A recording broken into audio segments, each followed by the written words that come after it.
me all the time, what is wrong with this country? Why does it appear that we've gone mad? And I think this subcommittee hearing is a testimony to what has actually happened. And I know I hold some beliefs that, they're my own beliefs. They're not everybody's beliefs, but I tell them all the time, this is exactly what happens when you allow God to be pushed out of everything.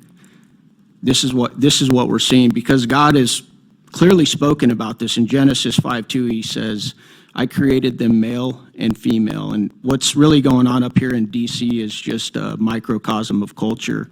We've lost our minds. We've pushed God out of everything.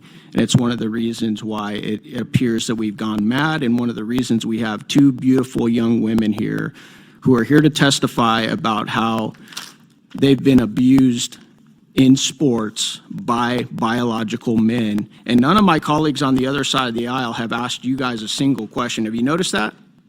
They don't care. They don't hear you. They claim to be the party of women. We got two women sitting right here, and they could care less that you're here.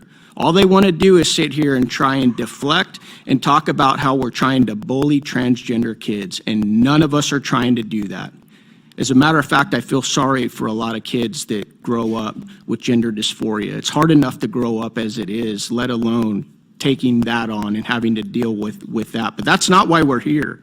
They don't want to acknowledge why we're here.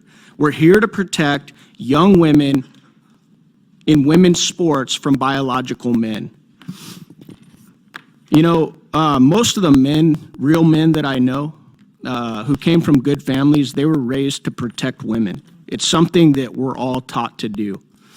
We have clearly failed to do that as a culture and a society, and this hearing is a testimony to that.